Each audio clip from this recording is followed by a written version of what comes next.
What's up guys, and welcome to the channel. Today we're going to be draining this tap water out of my Foxbody and replacing it with this.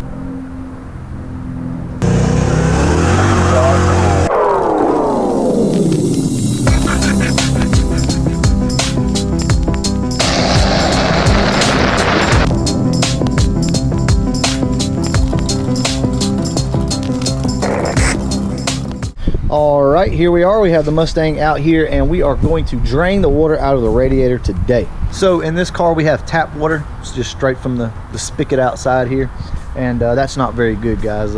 You know, pretty much all my life that's all we've ever done. You know, I never really used distilled water and whatnot, but it is a very good thing to do. You can see some buildup right here, and that's just from the minerals and deposits. Also, the block in this car has rust and stuff, so you're going to get a little bit of that, but we want to go ahead and get this out and also put some antifreeze in it. It has no antifreeze in it right now, but that's okay. It doesn't really get that cold down here. Besides, it's been in the garage the whole time. So how you go about doing this is, first off, remove your cap so it can ventilate. Right down here is a little petcock, and all you do is open it up and let it drain out. Now you could do this with your bottom radiator hose if you wanted it to go faster. Please do not do this in your driveway if you have antifreeze in your car. Animals are bad about drinking this, you know, if they see it running out from under the car. It's just not good for the environment. But I have no antifreeze in this car, guys. This is all just straight tap water. So we're just gonna let it run out, and then we'll come back and we'll start filling it up.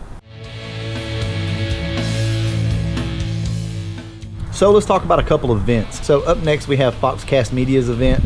I think it is on May the 4th. Guys, I'm trying to take vacation to make it to that event. I'm just not sure if it's going to happen or not. So I won't find out for probably a couple more weeks. But as soon as I'm able to find out, I'll let you guys know if I'm going to be there.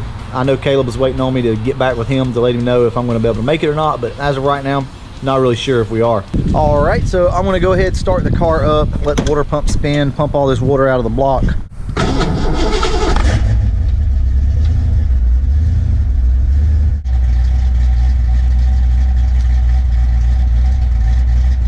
So I guess we'll go ahead and talk about what exhaust I have on my car, because that is one of the questions that I get all the time. So what it is I have BBK shorty headers on the car.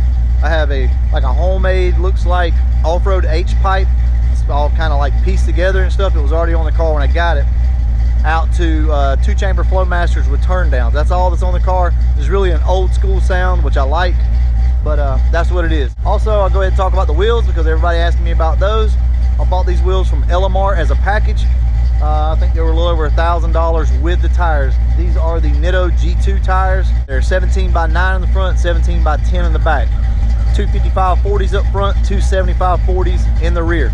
To get them to work, all I had to do was flip the quad shocks around. You just unbolt them and literally flip them around, bolt them the other way. That gives you a little bit of clearance so that you can bolt your wheels up. Pretty much no scrubbing. The passenger side on this car does tend to scrub a little bit every once in a while, and that's just the nature of the beast with these cars, guys. That's the way they are. One side's always going to scrub before the other will, and a lot of times it's the passenger side. So I really need to roll my fenders, and I'll get to that at some point, but for right now it's not that bad. Like I said, it rubs every once in a while. I did have a little sharp point on the inside of my fender well, and it was kind of cutting on my tire. I just tapped it out ever so slightly, and I don't have that problem anymore. But I really do need to roll the fenders, and that's something that we'll cover whenever we get to it. While we're here, I'm going to go ahead and check the TPS on the car. It's kind of been acting a little funny lately.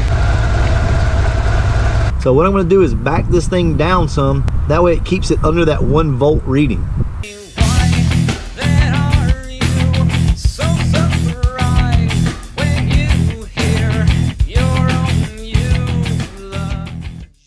And there we go, guys. We just bumped it down a little bit to 0.96. Just so you guys know, it's best if you can just plug into the connector right here. That way you don't, you know, puncture your wires and over time start to corrode.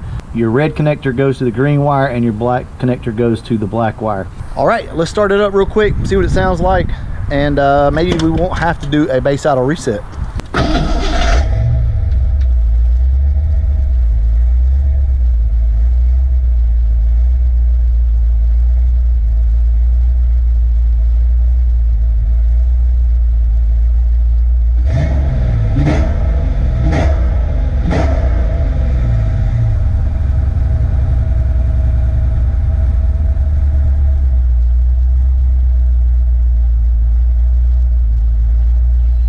we're gonna go ahead and start filling this thing up. First off, you want to close that valve down here.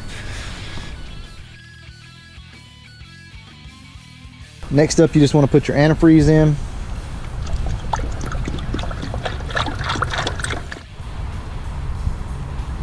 I'm gonna go ahead and start the car up, let it warm up and circulate. All right guys, this is an important step. You need to make sure your car gets up to temperature so that the thermostat opens up so that all this water travels through the block. All right, our level has dropped. So now what we're gonna do is go ahead and pour the distilled water in. This is the way I like to burp a Foxbody system. So as you can see, the water level here is higher than it is anywhere else on the motor. Pack it full of water and it'll bubble out as the air releases from the block. All you're wanting to do is replace all the air pockets in the system with water. Because you don't want to get air pockets because it will cause the car to run hot, your gauge won't be correct, your heater might not work right. It's just not a good thing. So make sure that you take the time, let the car run after you do this and try to burp the system out. Look guys, if you need to let it run for 30 minutes, 45 minutes, whatever the case may be, let it run. It's not gonna hurt anything.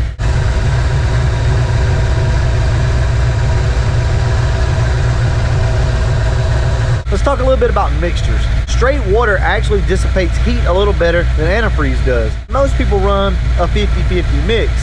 You can run in a colder environment a little bit more antifreeze if you need to, but for the most part, it's fine with a 50-50 mix. If you're having trouble with your car running hot, make sure that it doesn't have too much antifreeze in it. And never fill it completely up with antifreeze because actually that could hurt you more than it could help you. As you can see guys, it's still pushing out little bubbles and that's what you want. Just let this thing sit here and evacuate itself. Now if you have like an aftermarket fan, like a Black Magic fan or an electric fan of any sort, or just a really good radiator, or it's cold outside, a lot of times these cars don't like to get up to temperature when they're sitting here idling like this, but all you have to do is get in, press the accelerator, let the car get up in RPMs, hold it about 1500 RPM or so, something like that. Or you could, now don't recommend this guys, please don't do this if you don't know how to do a base idle reset. But if you're having trouble and you just can't get your car at the temperature sitting there with an idle, you can always go in and bump the idle screw up on it. There again, I really don't want to recommend that, so please use caution if you do that because you very well could mess up your TPS settings and everything else. For me, it's no big deal. I could go out, move this thing up a little bit and then just back it back down. I can do a base idle reset if I need to. The best thing to do, have somebody put their foot on the accelerator. You can always turn the air conditioner on if it works. That'll build some heat too. All right guys, I'm gonna let this thing do what it's gotta do and I'll get back to you in a few minutes. As you can hear, I went ahead and bumped my idle screw up on the car. There again, I'm having trouble with it getting up to temperature. So I just bumped the idle screw up on it and this should heat the car up. My AC doesn't work, so I can't really turn it on.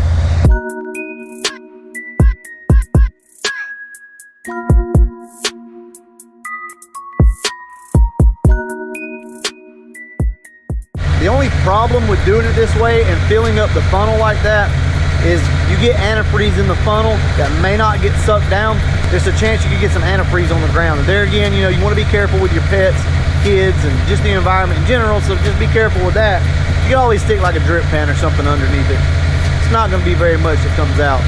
Let's say you adjusted your idle screw to get the idle up on the car, but now you need to get it back down and you don't want to have to go through the whole process again. There's an easy way to do it and I'll show you right here. If you know what your TPS setting was before, all you have to do now is put this on the car and then lower the idle until it reaches your desired TPS setting. I'm gonna set mine low just to see how the car likes it. As you can see, it's like 0.7 something, that's fine. No big deal. I actually like this car a little lower. And the reason is because of the cam.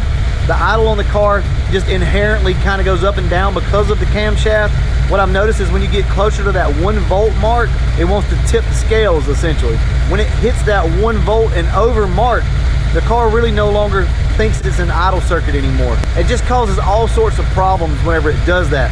So like if you're trying to ease around, like say this neighborhood, you're trying to go really slow and barely put your foot on the gas, if this thing's tipping back and forth between 1 volt, a lot of times it can cause problems.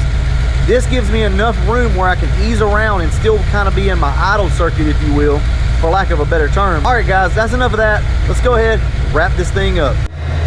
You start to see steam come out of it. So We're just now starting to get water out of the engine block into the radiator, which is what you want.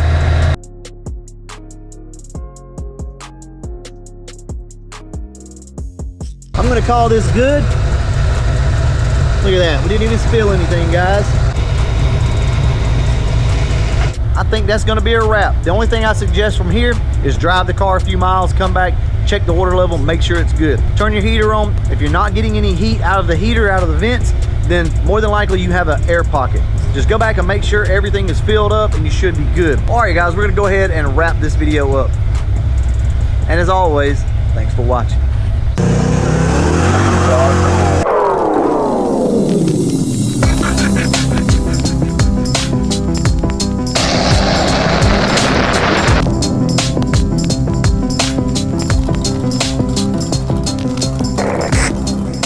So I've been getting a lot of comments lately about I'm not a true Mustang guy or enthusiast and I push parts from LMR.